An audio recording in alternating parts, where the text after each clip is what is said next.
حضرت امام جعفر صادق علیہ السلام کے پاس ایک شخص آ کے عرض کرنے لگا، اے نواسۂ رسول، شیطان انسان کے دماغ پہ سب سے زیادہ حاوی کب ہوتا ہے کہ انسان اس کے قابو میں ہو جائے؟ جیسے ہی یہ پوچھا گیا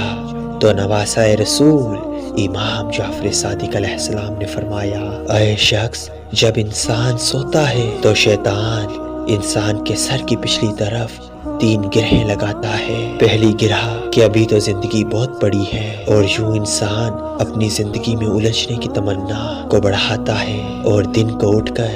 زندگی کی خواہشات میں مگن رہتا ہے، اور دوسرا گرہن نفرت کی بیج کا مثل ہوتا ہے، یعنی کہ وہ انسان کے ذہن میں ہر اس انسان کے لیے نفرت بوتا ہے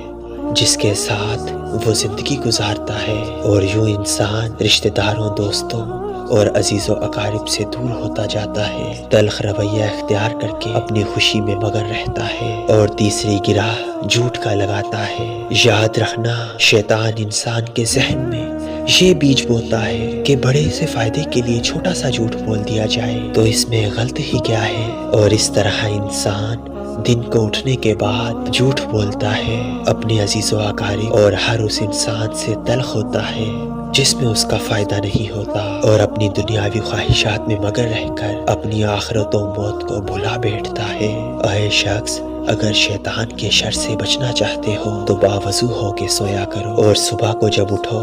تو اللہ کا نام لے کر یہ دعا مانگ کے اٹھا کرو کہ اے اللہ، مجھے شیطان کے شر سے اپنی پناہ میں رکھ۔ جو انسان ایسا کرتا ہے، شیطان چاہے جتنی بھی کوشش کر لے، وہ انسان شیطان کے وسوسے سے پاک رہتا ہے۔